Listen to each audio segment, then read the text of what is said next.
Bahwasanya daripada namanya Nabi Muhammad adalah Al-Jami'. Dari nama beliau adalah sang pengumpul, yaitu Nabi Muhammad sekarang mengumpulkan kita, yang insya Allah besok insya Allah kita termasuk yang mendapatkan syafaatnya baginda Nabi Muhammad Sallallahu Alaihi Wasallam.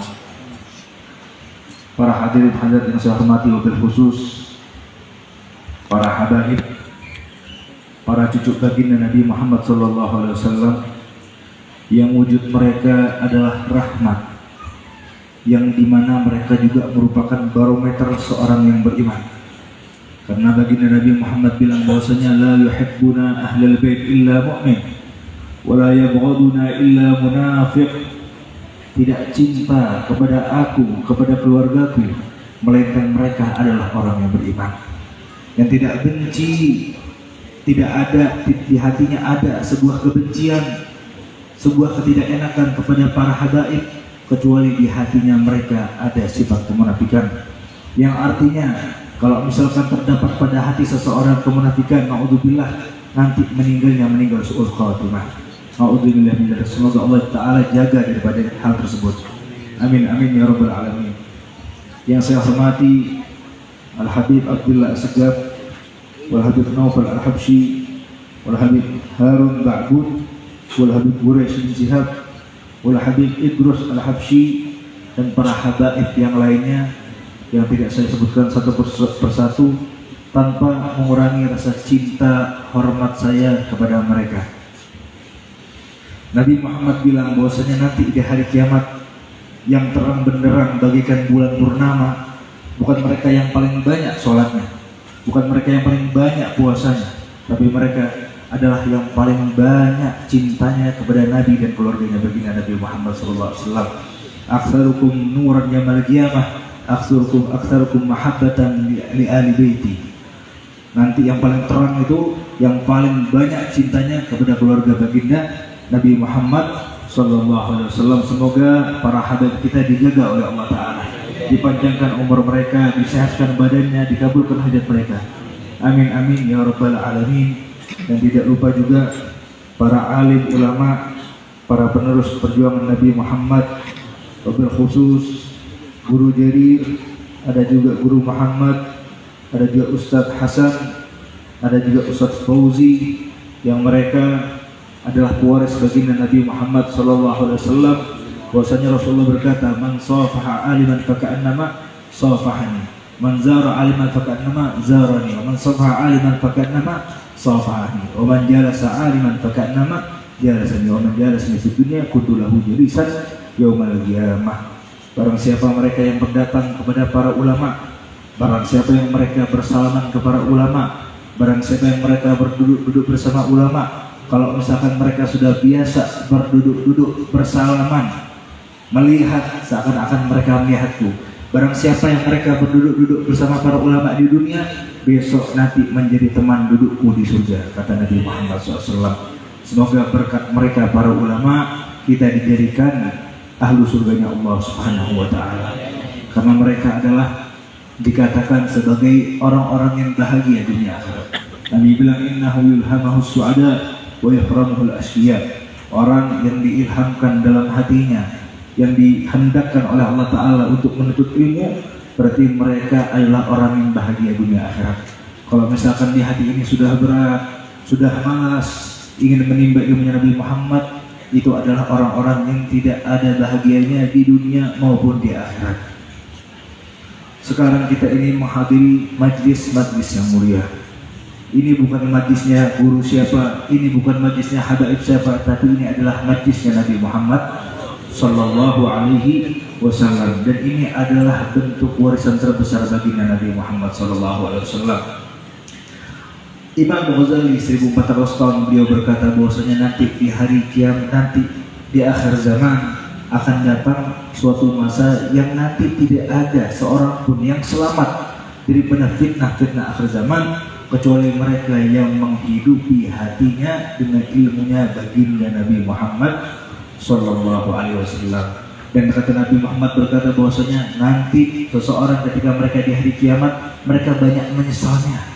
Kenapa? Karena mereka banyak buang-buang waktu dalam berduduk-duduk, bernostalgia tanpa menyebut nama Allah, tanpa menyebut Nabi Muhammad, tanpa menyebut nama kekasih-kekasih Allah. Tapi kalau misalkan sudah biasa menyebut nama Allah dalam majlisnya, menyebut nama Rasulullah, menyebut nama para kekasih-kekasih Allah Ta'ala, majlis itu, tempat duduknya itu akan menjadi syafaatnya nanti di hari kiamat. Mobil khusus sekarang ini kita sedang menghadiri acara dalam rangka Isra wal Mi'raj, dan juga semuanya Isra wal Mi'raj ini adalah perjalanan baginda Nabi Muhammad SAW, yang artinya perjalanan ini bukan perjalanan biasa, melainkan perjalanan luar biasa. Dan ini adalah bentuk perhatian dan cinta daripada Allah Subhanahu wa Ta'ala untuk nabinya Muhammad sallallahu alaihi wasallam.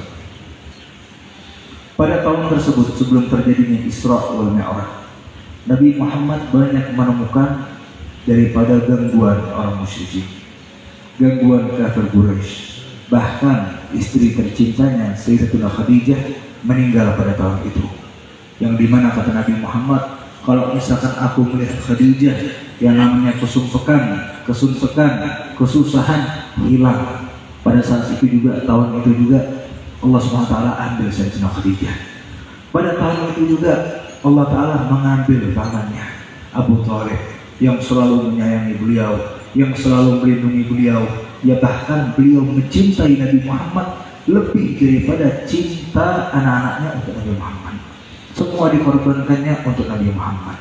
Dan perjalanan Isra wal Mi'raj ini perjalanan yang sekejap. Nabi Muhammad melihat hal-hal tersebut, hal-hal khariqul adat yang belum beliau lihat sebelumnya. Padahal itu kalau misalkan kita hitung-hitung, itu Nabi Muhammad ketika berangkat Isra wal Mi'raj dalam keadaan duduk. Pas pulang Isra wal Mi'raj, tempat duduknya itu masih hangat. Padahal Isra wal Mi'raj itu katanya perjalanan yang sangat panjang. Nah, ini semua Isra wal Mi'raj hadiah untuk semua umatnya Nabi Muhammad. Bahkan di dalam perjalanan Isra wal Mi'raj pun Nabi Muhammad banyak menemukan daripada sifat-sifat umatnya Nabi Muhammad. Pada saat itu dilihat oleh Nabi Muhammad, yang artinya para nabinya ini berdiri dengan umatnya, ada yang 1 orang, ada yang 2 orang, bahkan ada yang 3 orang. Paling banyak di situ umatnya Nabi Musa. Ternyata Nabi Muhammad bilang, umat siapa itu banyak? Ini adalah umatnya Nabi Musa. Ternyata Jibril masih tahu, ya Rasulullah, kamu lihat itu semua. Kamu lihat di sebelah sana ada umat yang sangat banyak yang tidak terhitung banyaknya. Ditanya sama Nabi Muhammad, ya Jibril, itu umatnya siapa? Itu adalah umatmu, wahai Rasul. Kita ini diistimewakan oleh Allah Ta'ala. Kita ini dicintakan oleh Nabi Muhammad SAW. Pertama kali yang mengklaim bahwasanya la in qala dzalik fa ana u'min bidzalik. Pertama kali di saat Nabi Muhammad pulang dari Isra wal Mi'raj ini, kafir Quraisy ini menertawakan. Mana ada zaman kita ini, dulu nggak ada zaman pesawat. Kalau sekarang ada pesawat, naik pesawat aja dari sini ke Palestina mungkin 12 jam sampai 15 jam. Tapi Nabi Muhammad dalam sekejap waktu. Kafir Quraisy menertawakannya, ya Muhammad, kita ini melihat dari dirimu itu selalu jujur, tapi kok sekarang mulai bohong. Nabi Muhammad dianggap bohong, Nabi Muhammad dianggap dusta, Nabi Muhammad dianggap tercela, dianggap kahin, dianggap penyihir, dianggap pencabut. Nabi Muhammad diolok-olok, diejek-ejek. Tapi Nabi Muhammad tidak menyerah untuk kita. Nabi Muhammad tidak menyerah begitu saja untuk umatnya. Semuanya diperjuangkannya. Tapi Isra wal Mi'raj ini sesuatu yang harus kita ingat. Siapa yang pertama kali bilang bahwasanya aku percaya kalau misalkan beliau ngomong seperti itu? Siapa? Yaitu Abu Bakar Siddiq. Maksudnya Abu Bakar Siddiq ini pertama kali yang mengklaim bahwasanya Rasulullah kalau berkata seperti itu maka benar. Kenapa dikatakan Sayyidina Abu Bakar Siddiq ini menjadi orang yang sangat dicinta, menjadi orang terbaik setelah Rasulullah SAW, menjadi sahabat yang paling agung di matanya Allah Subhanahu Wa Taala? Kenapa? Karena kecintaannya kepada baginda Nabi Muhammad SAW. Begitu juga Sayyidatuna Khadijah, di mana Rasulullah tertampar setelah mengetahui kematiannya. Pada saat akhir hayatnya saja, ketika Nabi Muhammad ingin hendak berdakwah, Nabi Muhammad melihat Sayyidah Khadijah ini sudah sakit-sakitan, sudah lemas. Tapi Sayyidina Muhammad tahu bahwasanya Sayyidah Khadijah ini dipaksa-paksa kuat-kuatkan. Jadi kalau misalkan Rasulullah pulang dakwah itu, Rasulullah Sayyidah Khadijah ingin dilihat seger, ingin dilihat senang. Jangan sampai suamiku ini mengetahui aku ini sakit, nanti dia takutnya tidak semangat dalam berdakwah kepada Allah Subhanahu Wa Taala. Ketika Nabi Muhammad pulang dari dakwahnya ingin melihat Sayyidah Khadijah, kemudian Sayyidah Khadijah bilang sama kepada anak-anaknya, wahai anak-anakku, bangunkan aku, tegakkan badanku, sehingga ayahmu ini tidak sedih melihat aku sakit. Itu adalah pandangan terakhir kepada baginda Nabi Muhammad kepada istri tercinta. Rasulullah setelah masuk, beliau menanyakan kabar kepada Sayyidah Khadijah. Gimana kabarmu Khadijah? Apakah kamu sudah mendingan? Apakah kamu sudah enakan? Dijawab Sayyidah Khadijah, aku tidak sakit, melainkan aku sehat, aku bahagia, aku senang bersamamu wahai Muhammad. Kemudian ketika Nabi Muhammad himung setelah mendengar jawaban daripada istri tercinta, Nabi Muhammad lanjut lagi. Nabi Muhammad mengorbankan waktu, pikirannya, semuanya untuk umatnya. Ditinggal lagi, kemudian setelah berapa langkah dari rumah beliau, anak beliau Sayyidah Zainab panggil ayah. Ayah, ketahuilah, ibu sudah tiada, ibu sudah meninggal. Sampai akhir hayatnya saja masih membuat himung Nabi Muhammad SAW. Kalau sudah seperti itu nggak heran kalau misalkan beliau ini satu-satunya wanita yang mendapatkan salam langsung daripada Allah Subhanahu Wa Taala. Karena beliau selalu himungkan nabinya.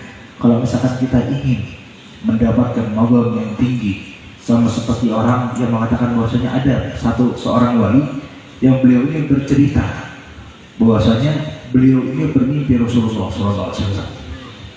Pada saat itu Rasulullah SAW sedang membangga-banggakan para awliya. Ini menjadi wali karena banyak sholatnya. Ini menjadi wali karena banyak sedekahnya. Ini menjadi wali karena banyak puasanya.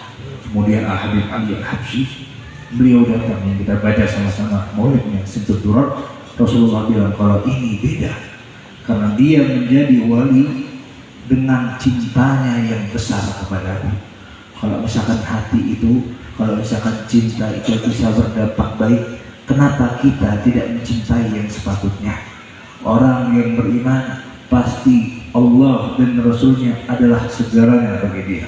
Orang tua adalah hal lain setelah Allah dan Rasulnya, apalagi istri dan anak. Semuanya harus kita korbankan untuk Allah dan Rasulnya. Oleh karena itu, ini adalah pembuktian. Ini adalah pembuktian dari pian berataan kalian ini sangat mengorbankan, sangat mencintai Allah, Rasulullah, sehingga mengorbankan waktu, meninggalkan rumah untuk hadir majlis taklimnya Rasulullah Sallallahu Alaihi Wasallam. Hudur majlis ilmi sa'ah khairun min salati alfi rakaah wa iyadat alfi marid wa syuhud alfi jenazah, kata Rasulullah. Sejam 2 jam duduk saja itu lebih afdal daripada salat 1000 rakaat, lebih afdal daripada menjenguk 1000 muslim, lebih afdal daripada mengantar 1000 jenazah seorang muslim. Jangan kalau misalkan sholat rakaatain, kata Rasulullah, rakaatain saja. Kalau misalkan ditimbang lebih baik mana dia 2 rakaat itu sama dunia dan seisinya, maka lebih timbul 2 rakaat. Kalau pian-pian duduk sejam 2 jam saja, maka pian berataan sudah mendapatkan pahala 1000 rakaat. Dan kalau misalkan kita ini ingin mendapatkan pahala sebesar Jabal Uhud, yaitu dengan mendatangi saudara kita yang sakit, kita sambangi, kita tanya kabarnya bagaimana, itu pahalanya sudah sebesar Gunung Uhud. Bagaimana kalau dikalikan 1000 kali? Pasti itu sangat menghimungkan baginda Nabi Muhammad SAW. Oleh karena itu ada seseorang yang bermimpi Nabi Muhammad SAW yang berkata bahwasanya aku ini suka 2 amalan daripada umatku yang sekarang.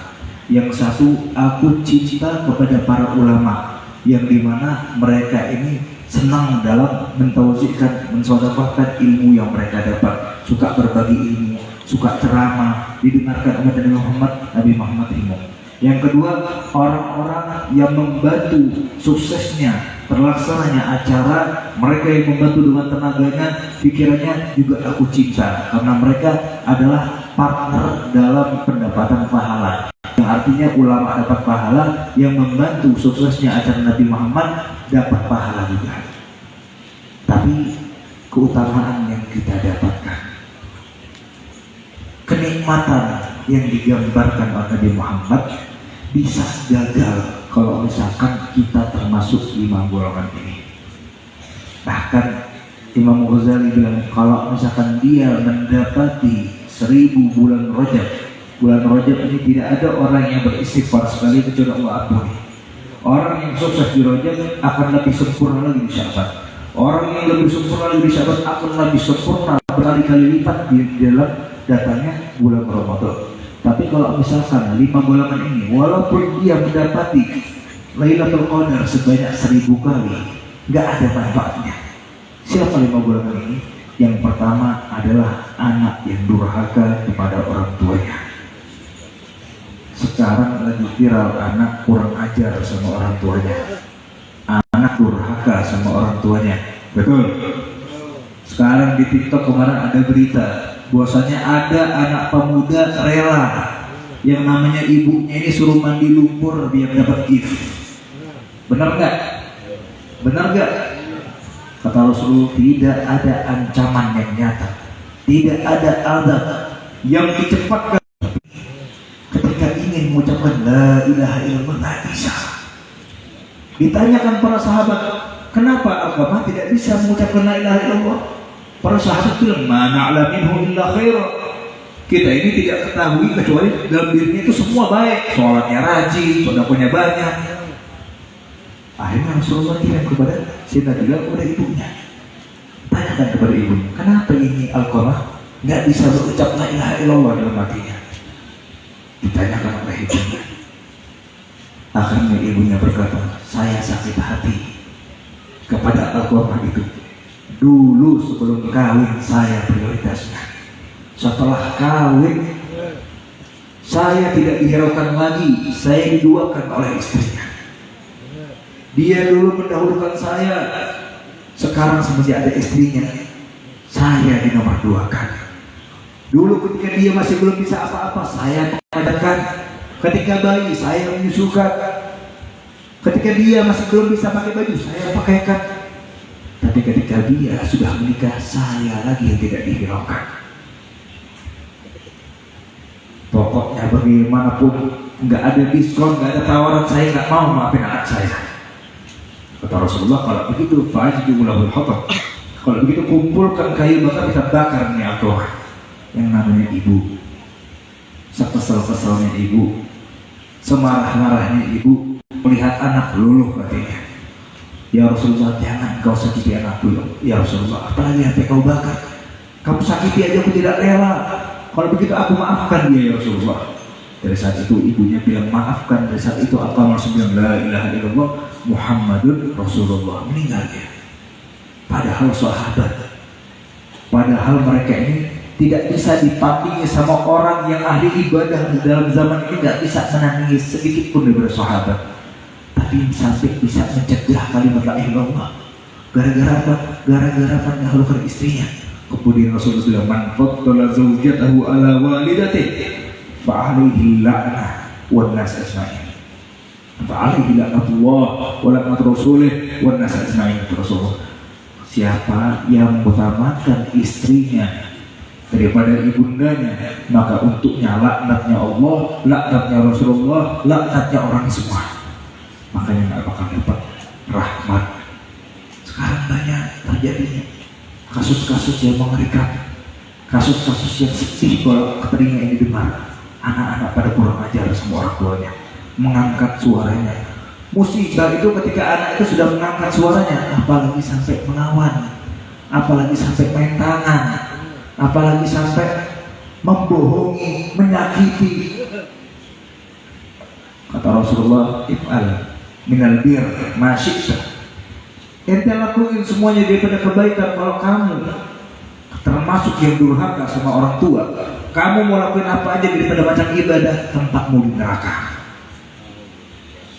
Tapi kamu maksiat sebanyak apapun, kamu mau dosa ini, dosa itu. Tapi kalau misalkan orang tua ridho akan, kamu nggak bakal masuk ke neraka. Karena ridho Allah terdapat dalam ridho orang tua. Murkanya Allah Ta'ala terdapat dalam murka orang tua. Semua terjadi, anak-anak mereka kurang ajar sama orang tua. Karena kadang-kadang salah orang tuanya juga. Orang tuanya nggak mendekatkan anaknya dalam ajaran Rasulullah. Tadi mau saya bilang ada yang selamat dari fitnah akhir zaman. Nanti saking hebatnya fitnah akhir zaman, sekarang saya sudah kelihatan. Dulu kaum LGBT nggak berani nampakin dirinya, sekarang sudah mulai nampakin dirinya. Dulu kaum Lot itu ketika dibalas sama Allah Ta'ala, disiksa, yang namanya kaum Sodom itu, daerahnya diangkat sama Allah Ta'ala, diangkat setinggi-tingginya, sampai mereka itu mendengar tasbihannya para malaikat. Sudah setinggi itu dibalikkan sama Allah Ta'ala, dijatuhkan dalam keadaan terbalik.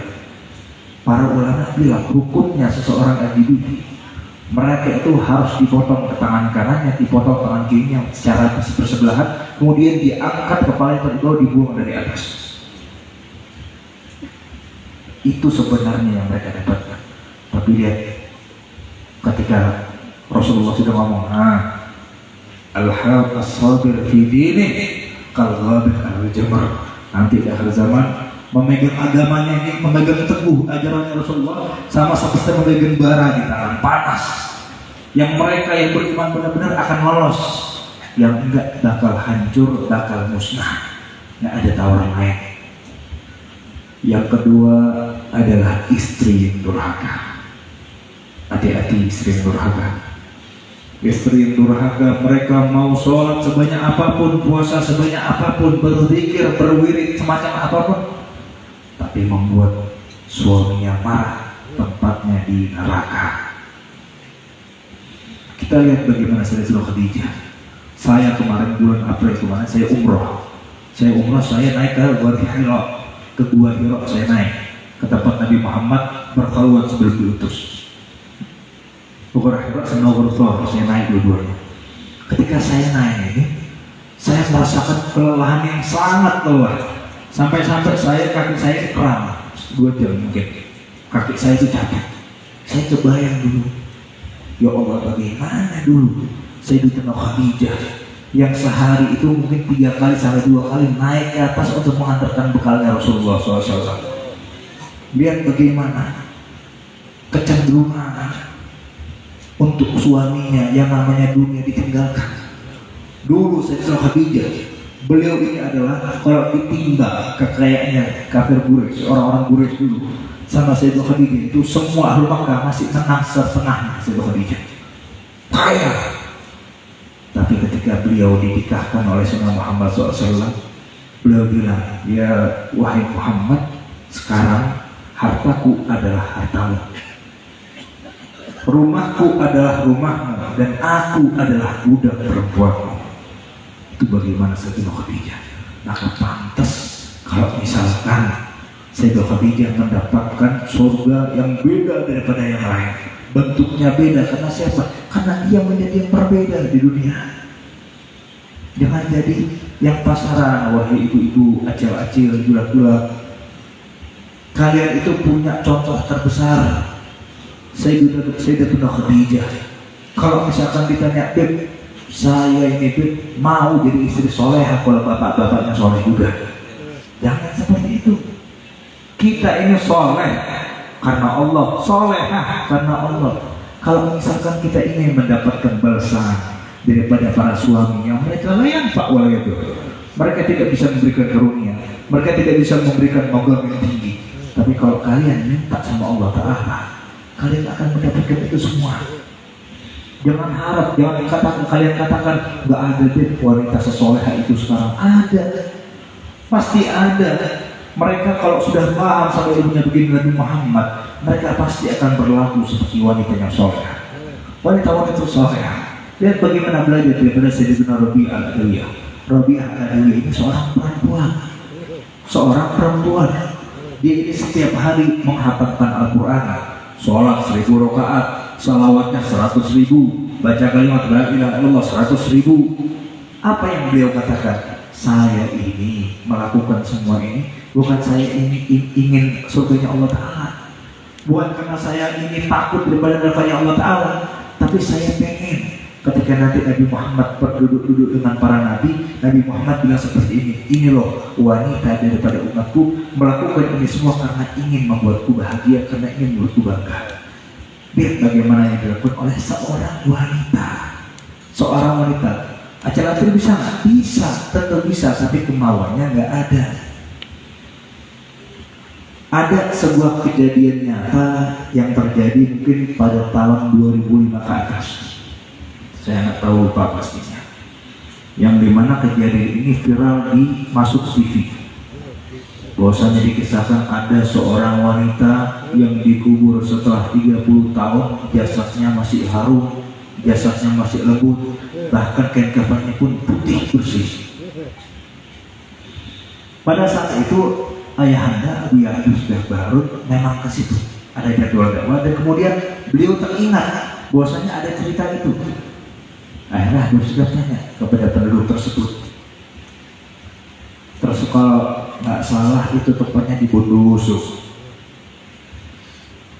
Beliau tanya, kemarin ada seorang wanita yang masuk TV, bahwasanya dikuburkan selama 30 tahun masih utuh badannya. Siapa perempuan itu? Akhirnya penduduk itu bilang, ya Allah ya Habib, saya ini iri benar sama suaminya. Itu beb, wanita yang sangat soleh Habib, nggak pernah mengangkat suara akan suaminya, nggak pernah membantah sama suaminya, nggak pernah melawan sama suaminya Habib. Padahal Habib, suaminya itu bukan orang alim, bukan ustadz, tapi melainkan suaminya itu tukang judi, tukang khamar, minum khamar. Saya sampai iri, kenapa dia yang dapat itu?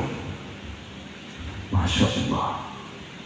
Sebelumnya ada cerita yang langsung diriwayatkan oleh anaknya ibunda tersebut. Anaknya ini 5 kali berturut-turut bermimpi ibundanya. Dibilang, bahwasanya wahai anakku, pindahkan jasad ibumu ini ke jasad ayahmu yang baru meninggal. Pindahkan sekarang. Mimpi sekali, 2 kali, 3 kali, 4 kali, sampai 5 kali. Sampai 5 kali. Akhirnya anaknya ini kepikiran, kenapa ibu saya ini mendatangi dengan mimpi yang sama? Ada apa? Akhirnya ditanya sama Habib di tempat itu. Akhirnya Habib itu bilang, pindahkan, mungkin ini ada isyarat. Kemudian terakhir mimpi yang lalu, anakku cepat pindahkan jasad ibumu ini, karena saya ini masih haus, masih lapar, ingin berkhidmat, ingin berbakti kepada suamiku walaupun aku sudah meninggal. Lihat bagaimana Allah Ta'ala tampakkan mulianya di dunia masih seperti itu. Di dunia ini Pak, dibalas dengan kemuliaan tersebut. Akhirnya Allah Ta'ala menampakkan juga yang namanya sifat adilnya. Kalau ada kebaikan, pasti ada kejelekan. Kalau ada kejelekan, pasti ada kebaikan. Yang namanya suaminya dibalas sama Allah Ta'ala dengan penyakit stroke selama 30 tahun. Bapaknya ini berharap buat mati, setiap harinya nggak dikasih mati melurus sampai 30 tahun. Hati-hati. Allah Ta'ala nggak pernah mengajar seorang hambanya kalau terkait dirinya Allah Ta'ala mengampunkan. Kata Rasulullah, ma asarra abdun ini astaghfirullah Ta'ala wa in ada fil yawm 70 marrah. Kata Rasulullah, orang gak dianggap tukang maksiat kalau misalkan dia ini masih bertobat walaupun dia berdosa pada hari itu 70 kali banyaknya. Qaidahnya Allah Ta'ala, at-ta'ib min dzambi kaman la dzambalah. Orang yang bertobat dari dosa sama seperti kayak orang gak punya dosa. Tapi kalau misalkan itu terkait sama manusia, zalim sama satu sama lain, itu Allah Ta'ala akan tuntut dia tidak akan diselesaikan kecuali dua-duanya saling ridho. Ya artinya mau diazab satunya sampai yang satunya pos ataupun begitu juga sebaliknya. Makanya kalau misalkan kita ini ada masalah sama orang, cepat-cepat minta maaf. Jangan main sindir-sindiran di sosmed, jangan main tek-tekan, jangan diwasana sindir satu sama lain, nggak usah. Kalau mau cepat masuk surganya, nggak mau lama-lama berkeringat di padang mahsyar, cepat-cepat suka-suka maafin, suka-suka minta maaf. Nah yang ketiga ini adalah silaturahim yang diputuskan. Kalau orang udah memutus tali silaturahmi, maka siap-siap dia nggak mendapatkan rahmat Allah Ta'ala. Masuk ketika Nabi Muhammad sedang Isra wal Mi'raj, Nabi Muhammad melihat pemandangan yang aneh, yang dimana arsy Allah Ta'ala yang besar digoncangkan. Arsy Allah ini saking besarnya, kalau misalkan 7 dunia dikumpulkan, ditaruh di langit pertama, itu nggak ada apa-apa. Langit pertama ke langit ke-7 nggak dihitung besarnya bagaimana. Tapi semuanya alam ini kalau dilemparkan ke arsy Allah Ta'ala, sama kayak seperti kita melempar koin di padang pasir, bagaimana besarnya. Tapi arsy Allah yang besar masih bisa bergoyang hebat. Ada yang menggoyangkan hebat. Rasulullah tanya, itu apa yang menggoyangkan arsy Allah Ta'ala? Arsy Allah yang besar kok bisa sampai digoncangkan? Siapa itu yang menggoncangnya? Dijawab oleh Jibril, itu adalah 7 silaturahmi yang mengadu kepada Allah Ta'ala setelah diputus sama keluarganya. Itu 7 keluarga bisa membuat arsy Allah tergoncang begitu hebat. Kalau misalkan kita masih ada masalah sama saudara kita, masalah sama orang tua kita, masalah sama jiran kita, sama tetangga, masalah sama teman kita, itu siap-siap akan jadi masalah. Bahkan daripada perkataannya, Al-Habib juga, ayah saya yang selalu saya pegang, kalau misalkan ini teman saya berbuat salah kepada saya nggak salah, tapi saya rela minta maaf, walaupun saya cium kakinya saya rela. Kenapa? Karena haknya, karena hisabnya melakukan sangat besar nanti. Maka itu hati-hati silaturahmi, jangan pernah diputus. Kalau misalkan sudah diputus, Allah Ta'ala langsung memutus rahmatnya kepada orang yang memutuskan tali silaturahmi. Yang keempat juga sama. Sedua muslim yang saling tidak tegur sapa. Man yahjuru akhahul muslim fawqa thalath wa in mata dakhalan nar. Orang gak saling tegur satu sama lain, satu sama muslim gak saling tegur karena mungkin kalah klubnya, karena kalah main bola, karena kalah nobar, main FF, main PUBG, main kalah mampok, akhirnya gak teguran 3 hari. Hati-hati kata Rasulullah, kalau mati 3 hari gak menyapa saudaranya, kalau dia mati langsung masuk ke neraka. Nauzubillah min dzalik. Yang terakhir adalah mudminul khamar, orang yang obat-obatan, orang yang minum khamar. Sekali aja mereka minum khamar, obat-obatan, sekali aja yang namanya ibadahnya semuanya nggak diterima selama 40 hari. Apalagi sampai mudmin, apalagi sampai pengidap. Orang kalau misalkan sudah termasuk 5 golongan ini, nggak ada jalan lain kecuali OTW neraka. Oleh karena itu, semoga Allah Ta'ala jauhkan kita daripada 5 golongan ini.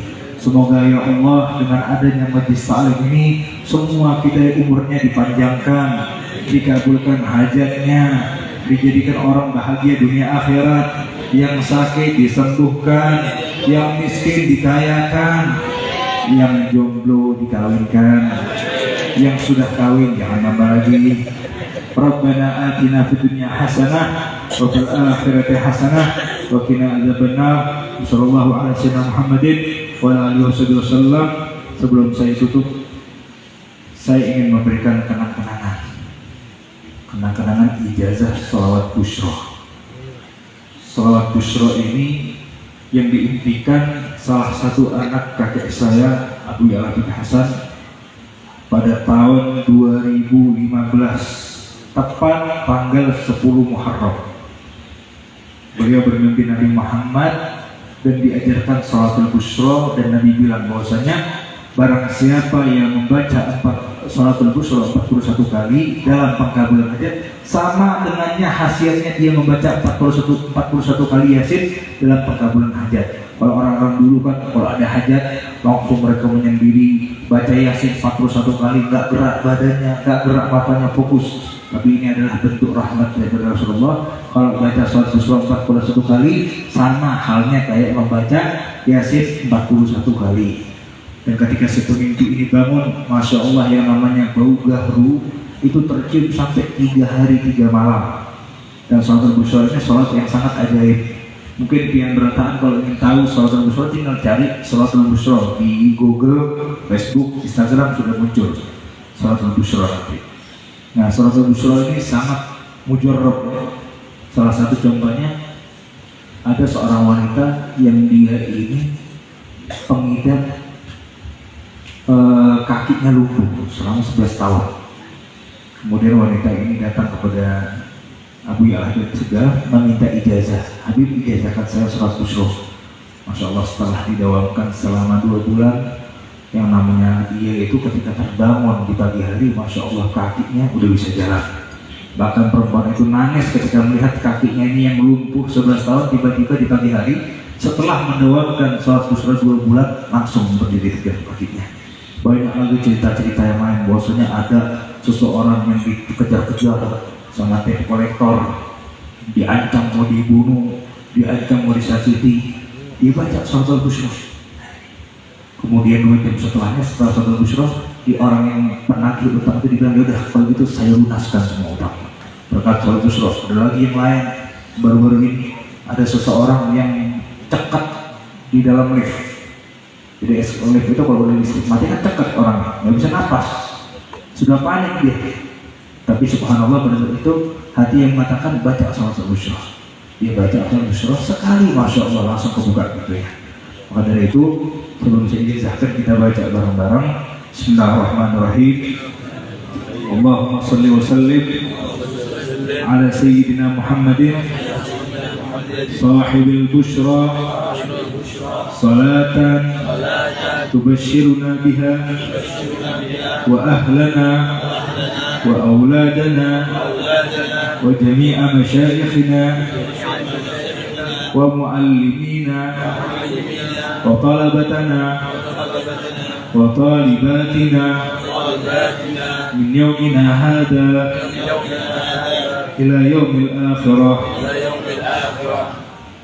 Kita baca bareng-bareng 3 kali dengan niat pengkabulan hajat, panjang umur, sehat badan, jadi kecintaan bagi Nabi Muhammad SAW. Allahumma salli wa sallim ala sayyidina Muhammadin sahibil bushra salatan tubashiruna biha wa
berataan saya ijazahkan Sholatul Busro untuk membacanya 41 kali sehabis sholat subuh, dan saya ijazahkan juga untuk yang berataan untuk mengijazahkannya kepada siapapun, tapi dengan syarat jangan dijual belikan, jangan dikomersilkan, karena ini sholat Nabi Muhammad SAW. Saya bilang sama-sama, saya terima ijazahnya Habib. Wabillahi taufiq wal hidayah. Wassalamualaikum warahmatullahi wabarakatuh.